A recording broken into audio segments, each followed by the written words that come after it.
You are watching the number one podcast in the whole entire YouTube wrestling community, and I'm one of your hosts, Juanzo.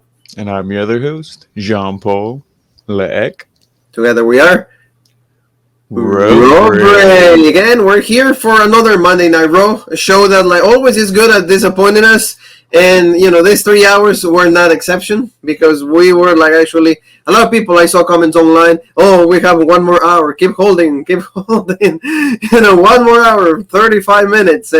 But at least, you know, we got to see little things like Alexa Bliss with Lilly. We got to see a little bit of an explanation what's going on with that. And Charlotte Flair kind of like being unhinged. Yeah, you know, I actually like the Charlotte Flair stuff going on at the end, but, you know, and we got to see Retribution, or at least what's left of them, unmasked.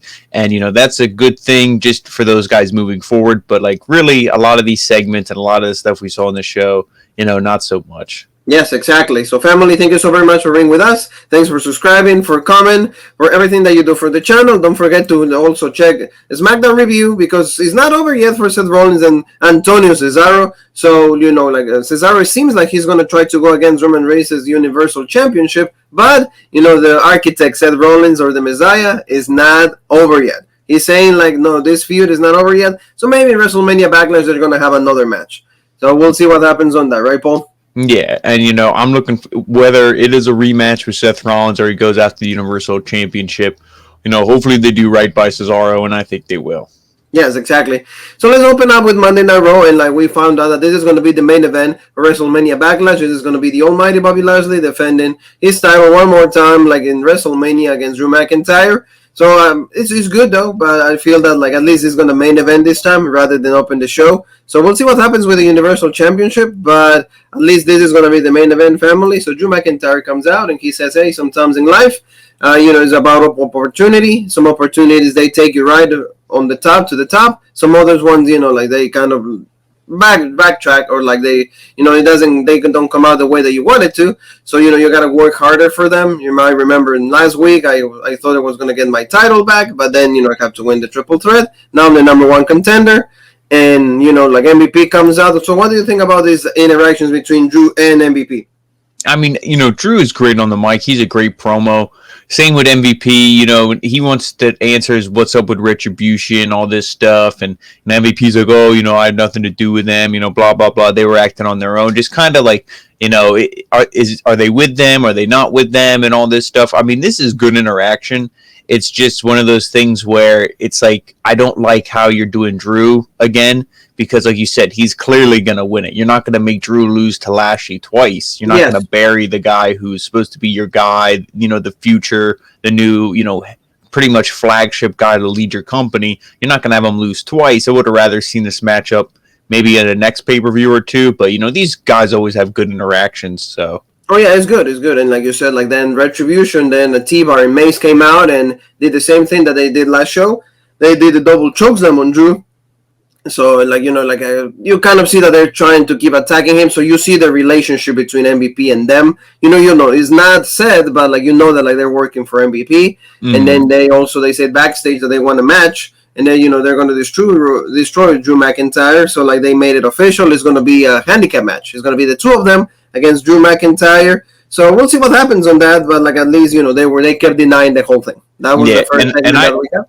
And I didn't like that too much because Drew was talking to Adam Pearce, and Adam Pearce is like, oh, can you find a tag partner and all this? He's like, oh, I don't need one. I don't care. Like, give me the handicap match. And I'm like, I know Drew is Drew, but it's T-Bar and it's Mace, and in a handicap match, you know Drew's going to win, and it's like you're really going to job those two big guys out to Drew. Yeah, so I was thinking the same way. And remember, when we talk about it, I remember the line that he said, oh, these two guys are even, like, way taller than what Drew McIntyre is. So, like, you know, like you said, they made that, like, a little weird for when it comes to that match. So let's go to the next segment, and does the Viking Raiders against one more time, because WWE, you know, we don't have nothing to do, you know, with the show. We don't know how to create. We don't know how to give, like, first matchup. So we got to see Cedric Alexander and Shelton Benjamin one more time. This was, like you said, it was even worse of quality of a match than the one that we saw last week. And also, like, our boy Derek Aban, I think is the name of the ESPN, the ex-ESPN, new Raw announcer. He said like the Viking Express, right?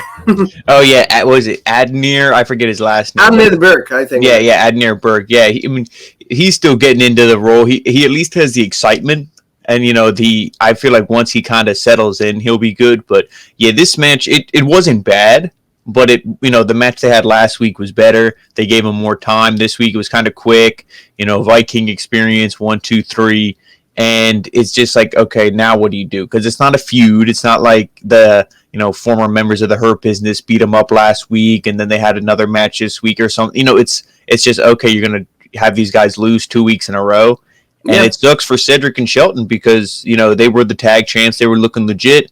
And then a couple of weeks before Mania, they go from, here to legit, really bad. Absolutely right. So, we'll see what happens, but it sucks because, again, one more time, you should have never break up the Hurt Business. Because now these two guys are suffering loss, and now actually it seems like they're being punished for some reason. And, the Viking Raiders, they got to, at least hopefully this turns out into, a tag team opportunity because we haven't heard of AJ Styles and Omos for 2 weeks. Yeah, exactly. 2 weeks, no tag champs, nothing. So a lot of people complaining, where's the Grand Slam champion on AJ Styles? When's Omos? We'll see, a lot of problems also. They say Vince McMahon came out late to the creative meeting. He was just tired. I don't want to see Monday Night Raw. Who wants to see it? If the person that creates the show doesn't want to see it. So we'll see what happens. In the worst fashion possible, we get to see Matt Riddle, Randy Orton scanning a promo, and Matt Riddle started going through with the scooter. He's like, wee. He goes like that. And he says, bro, we're I lost my title against Sheamus. You don't have a title either. How about if we become a tag and we become the RKO Bros? I mean, the names are cool. I'm down with the names, right? I like that. And you knew this was just, he was getting under Randy Orton's skin. And, Randy Orton is just like, I don't even know who the hell this guy is. Who is this asshole on the scooter? I want to kick his ass. So give me a match with him later tonight. Exactly. And you knew that's what it was setting up. And, it was one of those things where I'm thinking, okay, is maybe the feud with The Fiend isn't done. Maybe we're going to see something like that. But, no, it was just a one-on-one match, which we'll get to there. But I'm like, is this going to be a new feud or, what's going on here? Yes. Yeah, we'll see. A lot of things, like I said, since, there's, no creative, really, meanings, they're kind of starting out late. They're just putting together on the spot. Hey, that doesn't have anything to do. You doesn't have anything to do. Here. And also, I hate booking like that because then you got to think Adam Pearce or, in the world of kayfabe, whoever is in charge of the show, do they not have 3 hours booked? Yeah. Well, when these wrestlers are just creating their own matches, like Drew says, I want a handicap match. Randy Orton says, I want a match with Matt Riddle. So you're telling me you just had open spots on the show once it started? It seems that way. It absolutely seems that way, and it's not good at all. So, that's what they had. So let's go now to Charlotte Flair. The Queen actually looking, different. She's trying to change the way she looks. She seems a lot skinnier for me. To me, she looks a lot skinnier. And, the promo work, finally, she's a heel. So she said, I don't know why you guys are upset at me because I didn't take anybody's place at WrestleMania. They took my place out of WrestleMania this year, and I would have been fighting. I'm going to be fighting for that opportunity. I wanted to fight for that. Asuka interrupts because they're going to have a match here. And, pretty good back and forth promo. Remember, I finished your streak, all of that. And Asuka was trying to talk. And I like what you said. It's like, oh, nobody understands you. But then in the end, Asuka goes, I will beat you tonight, bitch. So good back and forth between the two, and Rhea Ripley was right there. But I don't know why Rhea Ripley is even here. Yeah, or Charlotte invited her out. She's like, I want you to have a front row seat to this match when I beat Asuka and everything. So, that's why Rhea was out there. And this interaction was good. And I liked it because it was, we saw some legit emotion from Asuka. It wasn't, I love Asuka, but it wasn't just the dancing and the ooh, all that kind of bullshit. Yeah, so this was good. And I was actually looking forward to this because the way that they did it, now not the aftermath of what happened, but the way that the match went is kind of how I thought it would go. So I was glad for that. At least something good, and you said at least a little bit of emotion from Asuka, so that was really good to see. So Paul, there you go. Let's go to the next one, and this is Randy Orton and Matt Riddle. Pretty good match between the two, like you said. We thought maybe the Fiend is gonna interfere, maybe Alexa Bliss is gonna interfere. We'll see something that will lead to any kind of storyline, any kind of path of road. But no, we didn't see any of that. It was just fair and square. But in the end, a pretty decent show. But Randy Orton didn't even hit the main offense that he has. But like it was just a crucifix spin from like Matt Riddle. 1, 2, 3, and he gets the win. So Matt Riddle gets one on the Viper. So a lot of sources are saying he's gonna have a break. He's just gonna like be away from for a few months, and he needs it. His character, he's done like 2 years, non-stop. And, he went from like Legend Killer, all of the greatest match ever, WWE champion, all of that with Drew, and now The Fiend. So, like, I think that you said there's nothing for the guy. Maybe go to SmackDown, but maybe after SummerSlam. Yeah, and the ending of this match surprised me. Riddle looked, really good in this, getting the submissions on Orton. Orton was actually, I would say putting this guy over in the match. It wasn't like he was kicking Riddle's ass and then all of a sudden Riddle just rolled him up out of nowhere. Riddle looked good. And it's interesting to see, what they do with Randy Orton. Like you said, if he is going to go away, I think he needs some kind of injury angle or something. He can't just be like, oh, okay, see ya, and then just be gone for like how many months. I think he needs to do something to write him off TV. So I don't know if it's something with Riddle that they're going to do or, whatever. But I'm interested to see what they do with Riddle because he lost the title. And now he gets a big win over Randy Orton, so it's interesting to see. It should be like a rematch, right? It should be like because WrestleMania Backlash, there should be a lot of rematches. Remember Rematch Mania for Steven Butler, all of that. So we'll see, but like you said, I'm pretty sure Randy Orton's going to be written off TV. Maybe another match or something. But he needs a break. His contract stipulates that. We'll see what they do on that. So like, let's go talking about the United States champion. There you go. Sheamus is actually asking Adam Pearce. He wants to have like a United States Open challenge because everybody that is a champion needs to do that, right? Everybody. Like that's the same thing that they do all the time. So not even like creative enough. So I hate that. It's like to me that's lazy booking when you don't know how to book a feud. And you don't have anybody who's like a clear, okay, Matt Riddle lost it, Sheamus won it. Who's another guy who's kind of in the mix to challenge, like a Ricochet, somebody like that. But see, they don't build anybody up like that. Yes. So then they're like, oh shit, what do we do? I guess open challenge. Exactly. So like, oh yeah, we don't know. Let's bring a jobber. Let's bring somebody. We'll see what we'll keep beating them up really quick. That's what they did. But before that, we go to like something that is also absolutely uninteresting, and this is why people change the channel. This is why people don't want to watch Monday Night Raw. Tag team match, Lana and Naomi against the tag team champions, Shayna Baszler and Nia Jax. This was absolutely quick. Also, they had the presence of Mandy Rose and Dana Brooke just because they keep cashing out on the fall. The Mandy Rose had a WrestleMania that actually Peacock just edited. So if you see in Peacock like the replay of that, you actually see Ruby Riott instead of Mandy Rose. So they start, like Nia Jax and Shayna Baszler start making fun of that, but now Mandy and Dana, they start making fun of like Nia Jax, all of that, and how like she falls. Very again lazy booking, very unrelatable booking. So Nia Jax also like seems to be distracted by all of this. So that allow actually to Lana and Naomi to hit like a double X Factor. And 1, 2, 3, they pin Shayna Baszler. Like you said, Nia Jax is always protected.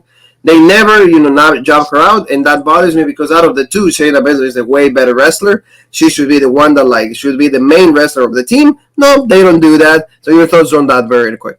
Yeah, I mean, the match itself sucked, and you get backstage, we saw, like, they were interviewing Mandy Rose, and she's like, well, we're not the heels, we're not the bad guys, because they kept making fun of me when playing that video over and over, so it's justified, all this stuff, and then you see Nia Jax kind of shows up, and she scares them off, and then Shayna gets in her face. Shayna's like, what the hell's your deal? You keep getting distracted, you're being bullshit, you're costing us these matches, and Nia kind of just, like, blows her off, so I think this is finally going to be the cracks of the team where, like, they lose, and hopefully, like you said, they lose it on SmackDown to Natty and Tamina, because that's the team we all wanted to see them lose it to, because would have been at WrestleMania, would have been legit for those two women, because no other team is really deserving. I mean, the team I would like to see win, it's the Riot Squad, but they've been presented like shit, and no other team I think is deserving. Not the pink blonde bimbos, not Lana, Naomi. None of these teams are really legit enough,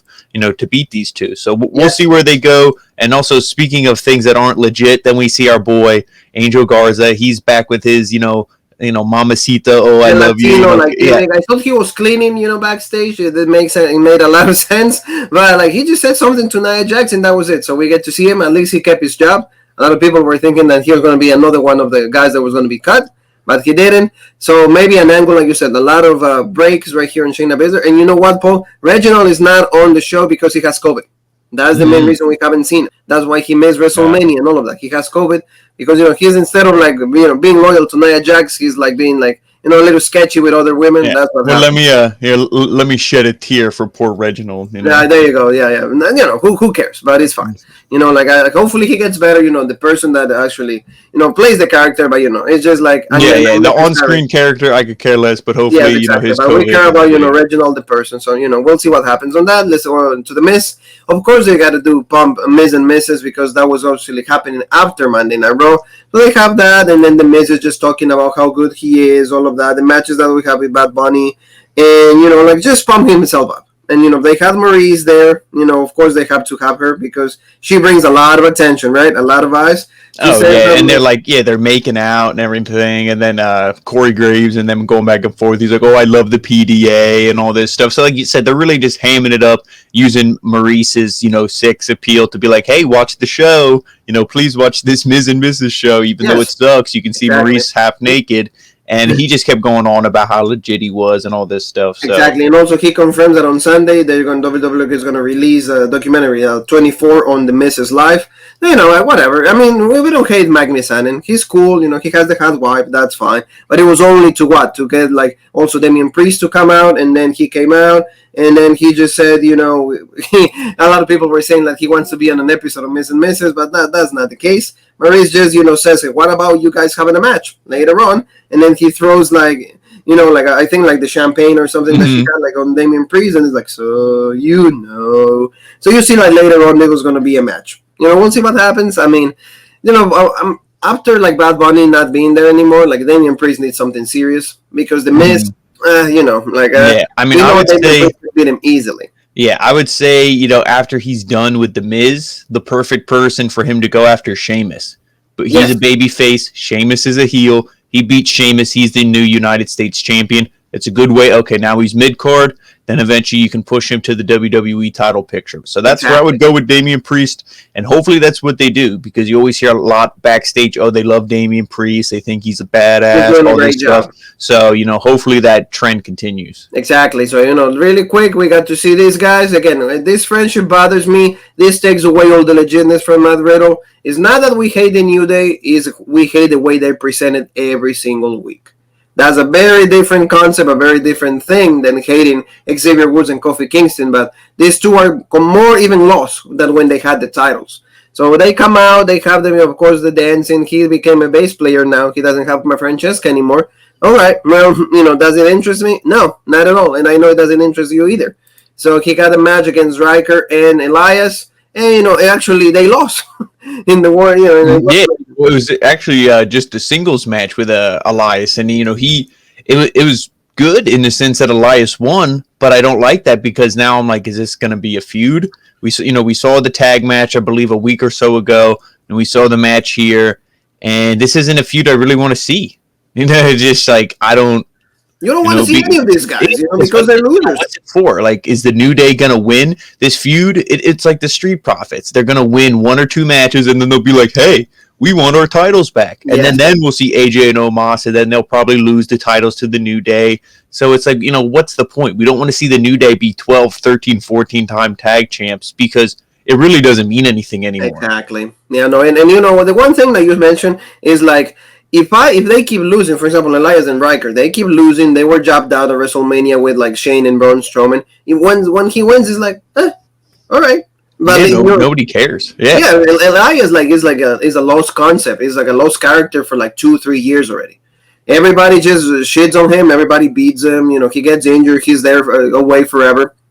Doesn't make any. Yeah, no. Elias was never over. Even in NXT, where they present people legit at a time when NXT was, at its best, he wasn't even presented legit there. He was there for a cup of coffee, and then they called him up right away. Yes. So it was, and then he's just been portrayed like shit ever since. So exactly. So that's why he doesn't have even an identity, or the only identity he has is losing.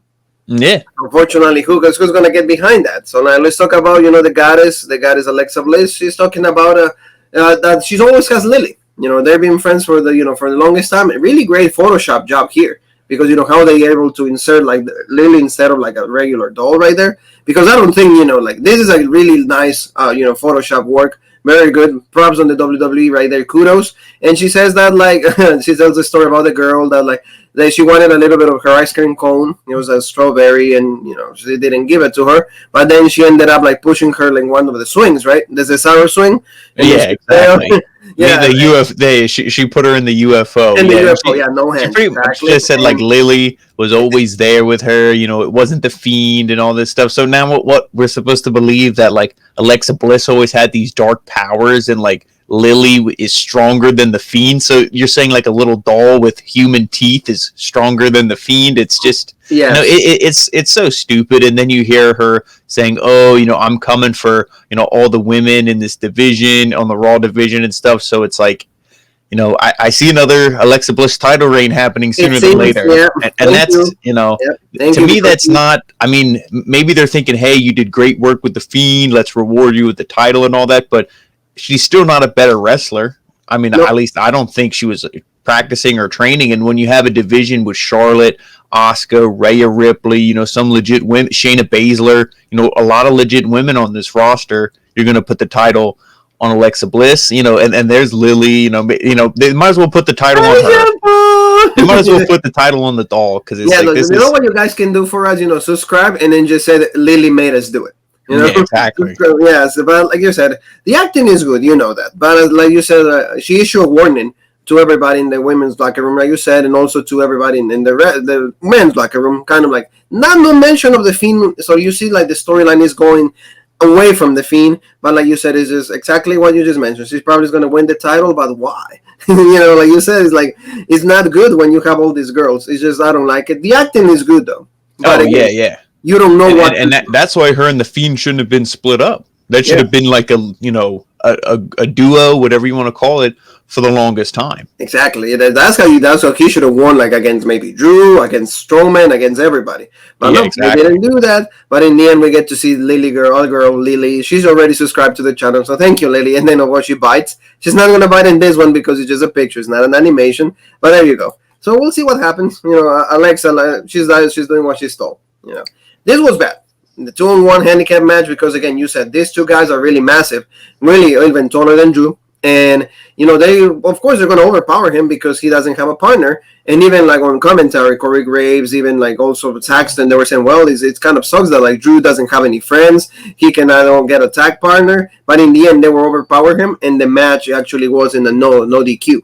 Just he got content because like Mace and T-Bar, they kept going at Drew and all of that. But in the end, then Braun Strowman comes out. So I don't know what you felt about that, but I was like, really? So I was actually hoping, we would have just saw these guys win, or maybe Drew would have been okay, actually, somehow getting some offense on these guys. Like, oh, he's about to win. He has one of them knocked out on the outside. He has the other one in the ring, setting up for the Claymore. And then you see Lashley come in, spear him, whatever. And then these guys get the win with the help of Lashley or something like that. But no. Like I said, Strowman came out. And also, correct me if I'm wrong, maybe I'm getting the weeks mixed up, but wasn't Randy Orton supposed to go one-on-one with Braun Strowman? No, Paul, no. Actually, you're absolutely the best in the world because, like, they were supposed to go. But remember what I mentioned? Vince McMahon came out late.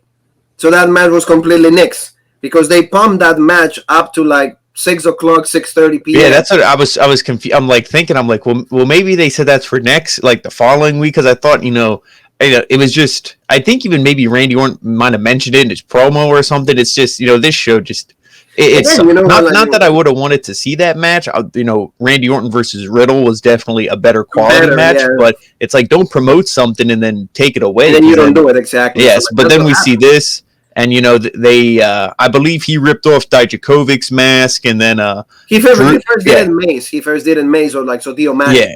Yeah, and then we see him and then Dijakovic, and I like how they weren't like covering. They weren't like Rey Fenix, like my mask. No, they they pretty much just stared him down, and even though they lost, this is good just because now these guys are unmasked. Oh yeah. Now maybe they'll just be a tag team, just the two of them. I don't like how they came out with Retribution's music. Hopefully next time we see them, they maybe have their own music or, something. Even just use Dijakovic's music from NXT, just for the both of them. If they're going to be a tag team or if they're going to be with the Hurt Business, then they can use, Lashley's theme or whatever. But, this is interesting to see where this goes, but Strowman's involvement in it, him being a babyface, all that stuff, I don't like it. I would have rather just... Paul, just to mention this very quick, Lashley didn't even come out. So you don't give me the tie, give me again, the twilight, so I can actually relate to the championship match.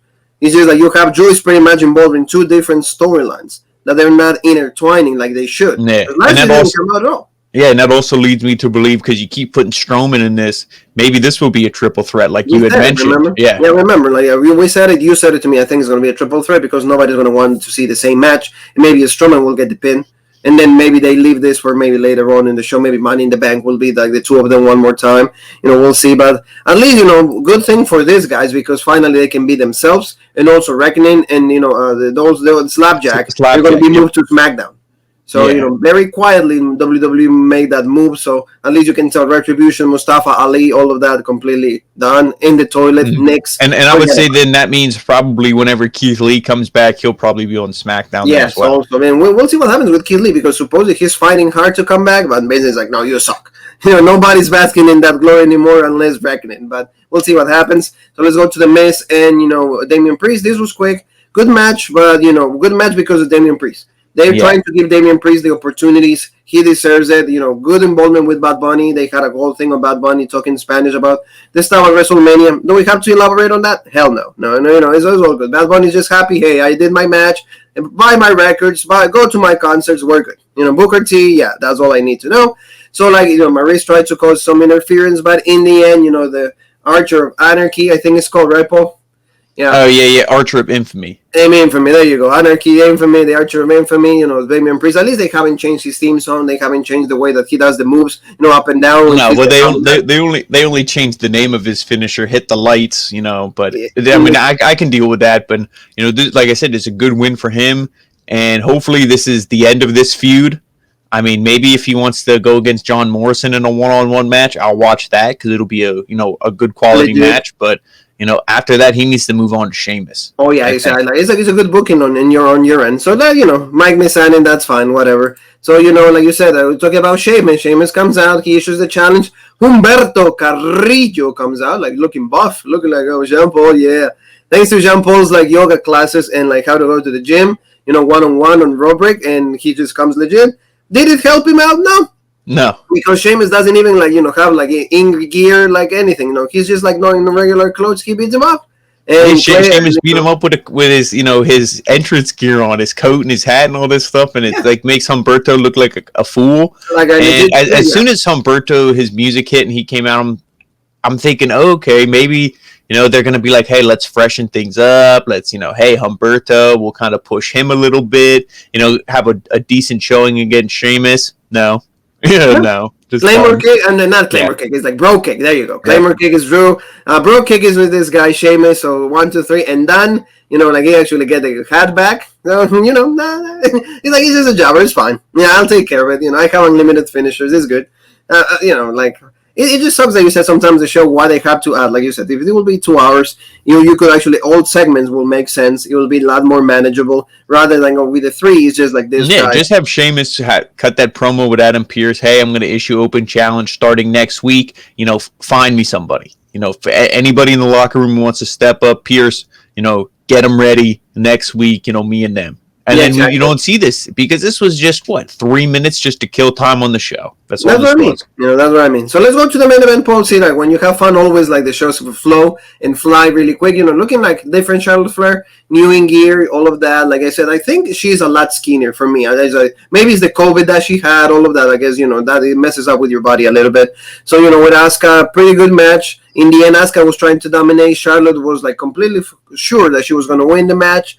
But in the end, right away, Rhea Ripley was out also. I don't like that because it's the same thing that they do with Roman Reigns. She comes out with a chair. We've seen that with Tommaso Ciampa also. So it's the same freaking concept. Can you change that? And it is annoying. And in the end, roll up like that. 1, 2, 3. Asuka wins. She beats Charlotte.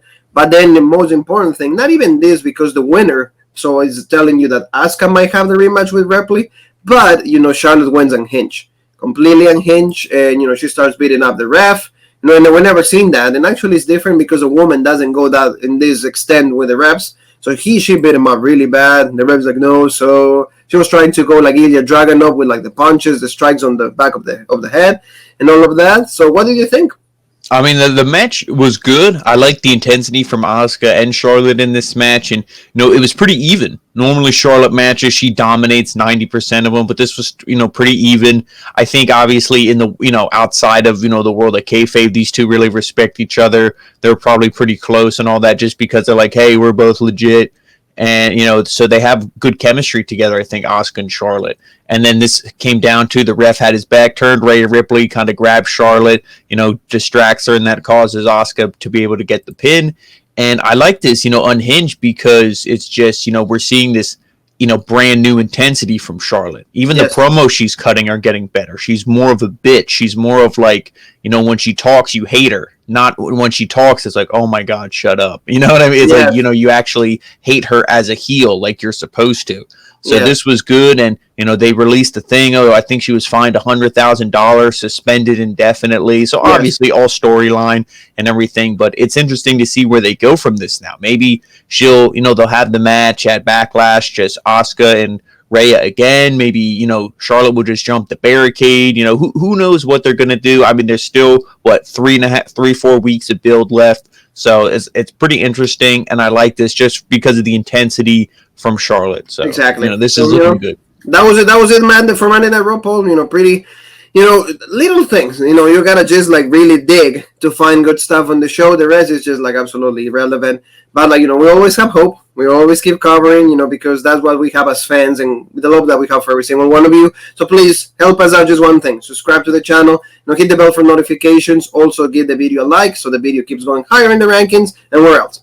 And then make sure you follow us, Rope Break on Facebook, the OG Rope Break on Twitter, Original Rope Break on Instagram, and of course, right here on YouTube, the home of the #1 podcast in the YouTube wrestling community, the Original Rope Break. So family, thank you so very much. Tonight, NXT, Jean Paul, myself, so we'll see you then. And then you and me have one more thing that is left to say, and that is...